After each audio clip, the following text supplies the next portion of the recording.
श्रीकनकधारास्तोत्रम् अङ्गं हरिः पुलकभूषणमाश्रयन्ति भृङ्गाङ्गनेव मुकुलाभरणं तमालम् अङ्गीकृताखिलविभूतिरपाङ्गलीला माङ्गल्यदास्तु मम मङ्गलदेवतायाः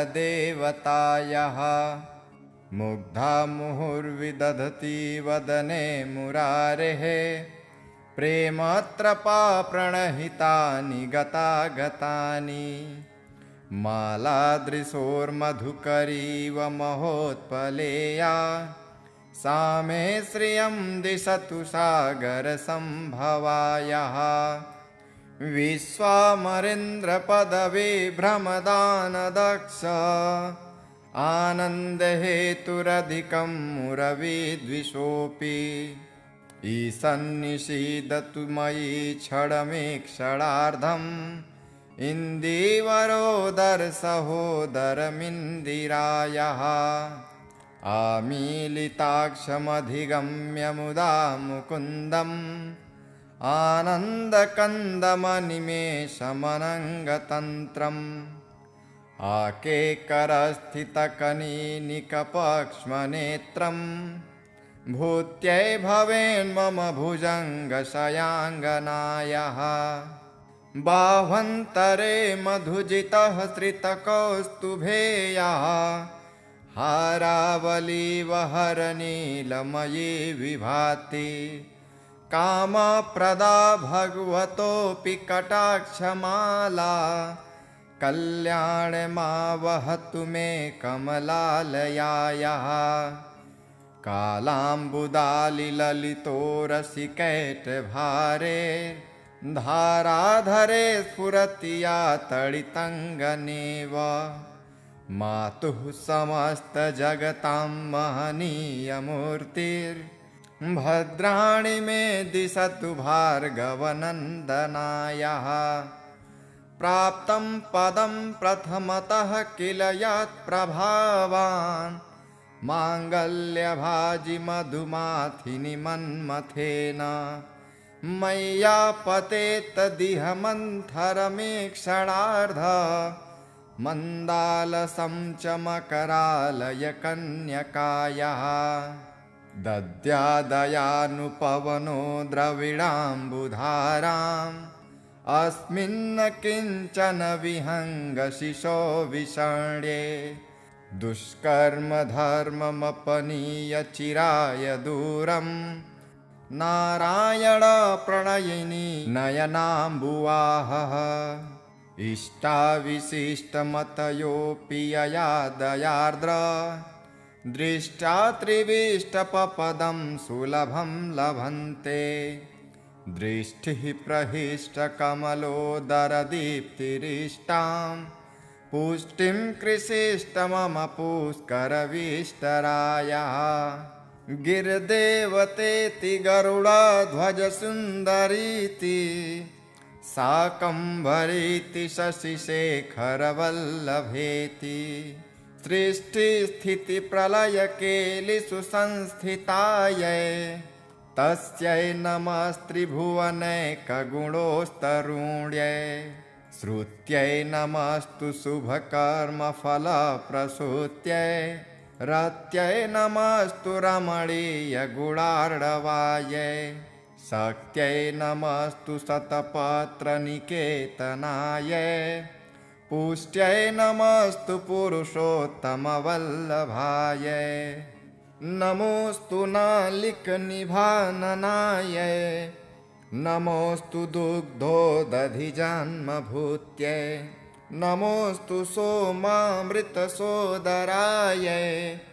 नमोस्तु नारायणवल्लभायै सम्पत्कराणि सकलेन्द्रियनन्दनानि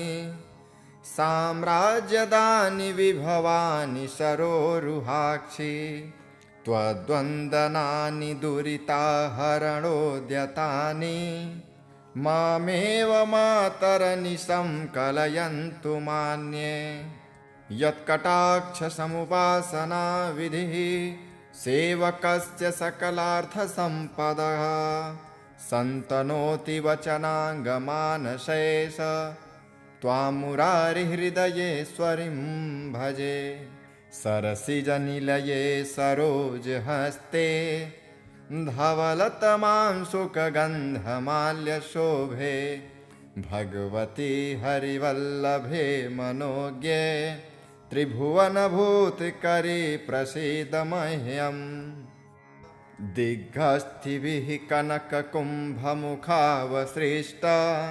स्वर्वाहिनी विमलचारुजलप्लुताङ्गीं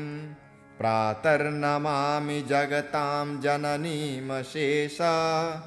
लोकाधिनाथ गृहिणीममृताब्धिपुत्रीम् कमले कमलाक्षवल्लभे त्वं करुणापूरतरङ्गितैरपाङ्गे अवलोकय माम किञ्चनानां प्रथमं पात्रं कृत्रिमं दयायाः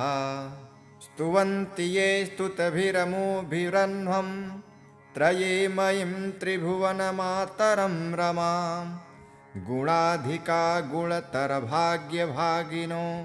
भवन्ति ते भुवि बुधभाविताशयः अङ्गं हरेः पुलकभूषणमाश्रयन्ते भृङ्गाङ्गनेव मुकुलाभरणं तमालम् अङ्गीकृताखिलविभूतिरपाङ्गलीला माङ्गल्यदास्तु मम मङ्गलदेवतायाः मुग्धा मुहुर्विदधति वदने मुरारेः प्रेमत्रपा प्रणहितानि गतागतानि मालादृशोर्मधुकरीव महोत्पलेया सा मे श्रियं दिशतु सागरसम्भवायाः विश्वामरेन्द्रपदवी भ्रमदानदक्ष आनन्दहेतुरधिकं मुरविद्विषोऽपि ईशन्निषीदतु मयि क्षणमेक्षणार्धम् इन्दीवरोदरसहोदरमिन्दिरायाः आमीलिताक्षमधिगम्य मुदा मुकुन्दम्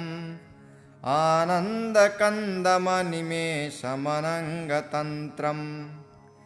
आकेकरस्थितकनीनिकपक्ष्मनेत्रम् भूत्यै भवेन्मम भुजङ्गशयाङ्गनायाः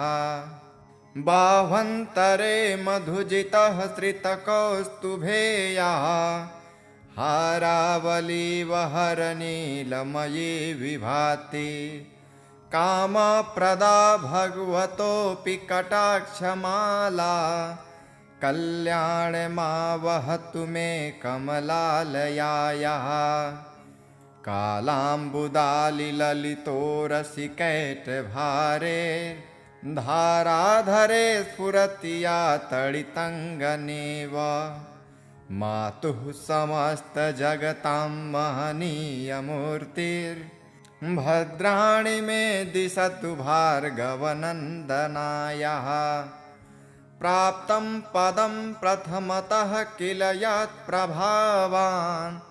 माङ्गल्यभाजि मधुमाथिनि मन्मथेन मय्यापतेत्तदिह मन्थरमेक्षणार्ध मन्दालसं च मकरालय कन्यकायाः दद्यादयानुपवनो द्रविडाम्बुधाराम् अस्मिन् किञ्चन विहङ्गशिशो विषण्ये दुष्कर्म धर्ममपनीय चिराय दूरम् नारायण प्रणयिनी नयनाम्बुवाहः इष्टाविशिष्टमतयोऽपि यया दयार्द्र दृष्ट्या त्रिविष्टपपदं सुलभं लभन्ते दृष्टिः प्रहिष्टकमलोदरदीप्तिरिष्टां पुष्टिं कृषिष्ट मम पुष्करविष्टरायाः गिरिदेवतेति गरुडध्वजसुन्दरीति शाकम्भरीति शशिशेखरवल्लभेति सृष्टिस्थितिप्रलयकेलिषु संस्थितायै तस्यै नमस्त्रिभुवनैकगुणोस्तरुण्यै श्रुत्यै नमस्तु शुभकर्मफलप्रसूत्यै रत्यै नमस्तु रमणीयगुणार्णवायै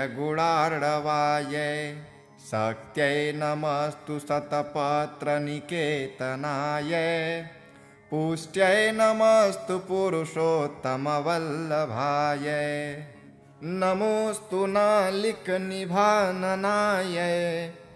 नमोऽस्तु दुग्धोदधिजन्मभूत्यै नमोऽस्तु सोमामृतसोदरायै नमोऽस्तु नारायणवल्लभायै सम्पत्कराणि सकलेन्द्रियनन्दनानि साम्राज्यदानि विभवानि सरोरुहाक्षि त्वद्वन्दनानि दुरिताहरणोद्यतानि मामेव मातरनिशं कलयन्तु मान्ये यत्कटाक्षसमुपासना विधिः सेवकस्य सकलार्थसम्पदः सन्तनोति वचनाङ्गमानशेष त्वां मुरारिहृदयेश्वरीं भजे सरसिजनिलये सरोजहस्ते धवलतमां सुखगन्धमाल्यशोभे भगवती हरिवल्लभे मनोज्ञे त्रिभुवनभूतकरे प्रसीद मह्यम् दिग्गस्थिभिः कनककुम्भमुखावसृष्टा स्वर्वाहिनी विमलचारुजलप्लुताङ्गीं प्रातर्नमामि जगतां जननीमशेष लोकाधिनाथ गृहिणीममृताब्धिपुत्रीं कमले कमलाक्षवल्लभे त्वं करुणापूरतरङ्गितैरपाङ्गे अवलोकय माम किञ्चनानां प्रथमं पात्रं कृत्रिमं दयायाः स्तुवन्ति ये स्तुतिभिरमुभिरह्वं त्रयीमयीं त्रिभुवनमातरं रमां गुणाधिका गुणतरभाग्यभागिनो भवन्ति ते भुवि बुधभाविताशयः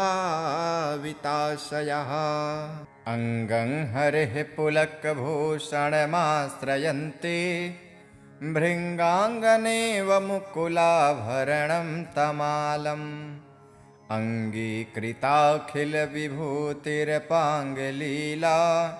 माङ्गल्यदास्तु मम मङ्गलदेवतायाः मुग्धा मुहुर्विदधति वदने मुरारेः प्रेमत्रपा प्रणहितानि गतागतानि मालादृशोर्मधुकरीव महोत्पलेया सा मे श्रियं दिशतु सागरसम्भवायाः विश्वामरेन्द्रपदवी भ्रमदानदक्ष आनन्दहेतुरधिकं मुरविद्विषोऽपि ईशन्निषीदतु मयि क्षणमेक्षणार्धम् इन्दीवरोदरसहोदरमिन्दिरायाः आमीलिताक्षमधिगम्य मुदा मुकुन्दम् आनन्दकन्दमनिमेषमनङ्गतन्त्रम् आकेकरस्थितकनीनिकपक्ष्मनेत्रम् भूत्यै भवेन्मम भुजङ्गशयाङ्गनायाः बाह्वन्तरे मधुजितः श्रितकौस्तुभेयः हारावलीवहरनीलमयी विभाति कामप्रदा भगवतोऽपि कटाक्षमाला कल्याणमावहतु मे कमलालयायाः कालाम्बुदालिललितो रसिकैटभारे धाराधरे स्फुरति या तडितङ्गनेव मातुः समस्तजगतां महनीयमूर्तिर् भद्राणि मे दिशतु भार्गवनन्दनायाः प्राप्तं पदं प्रथमतः किल यत्प्रभावान्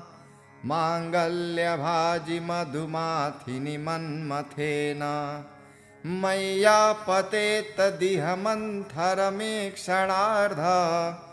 मन्दालसं च मकरालय कन्यकायाः दद्यादयानुपवनो द्रविडाम्बुधाराम् अस्मिन्न किञ्चन विहङ्गशिशो विषण्ये दुष्कर्म धर्ममपनीय चिराय दूरम् नारायण प्रणयिनी नयनाम्बुवाहः इष्टाविशिष्टमतयोऽपि यया दयार्द्र दृष्ट्या त्रिविष्टपपदं सुलभं लभन्ते दृष्टिः प्रहिष्टकमलोदरदीप्तिरिष्टां पुष्टिं कृषिष्टमम पुष्करविष्टरायाः गिर्देवतेति गरुडध्वजसुन्दरीति शाकम्भरीति शशिशेखरवल्लभेति सृष्टिस्थितिप्रलयकेलिषु संस्थितायै तस्यै नमस्त्रिभुवनैकगुणोस्तरुण्यै श्रुत्यै नमस्तु शुभकर्मफलप्रसूत्यै रत्यै नमस्तु रमणीयगुणार्णवायै शक्त्यै नमस्तु शतपत्रनिकेतनायै पुष्ट्यै नमस्तु पुरुषोत्तमवल्लभायै नमोस्तु नालिकनिभाननायै नमोस्तु दुग्धोदधिजन्मभूत्यै नमोस्तु सोमामृतसोदरायै नमोस्तु नारायणवल्लभायै सम्पत्कराणि सकलेन्द्रियनन्दनानि साम्राज्यदानि विभवानि सरोरुहाक्षि त्वद्वन्दनानि दुरिताहरणोद्यतानि मामेव मातरनिशं कलयन्तु मान्ये यत्कटाक्षसमुपासना विधिः सेवकस्य सकलार्थसम्पदः सन्तनोति वचनाङ्गमानशेष त्वां मुरारिहृदयेश्वरीं भजे सरसिजनिलये सरोजहस्ते धवलतमां सुखगन्धमाल्यशोभे भगवती हरिवल्लभे मनोज्ञे त्रिभुवनभूतकरे प्रसीद मह्यम् दिग्गस्थिभिः कनककुम्भमुखावसृष्टा स्वर्वाहिनी विमलचारुजलप्लुताङ्गीं प्रातर्नमामि जगतां जननीमशेष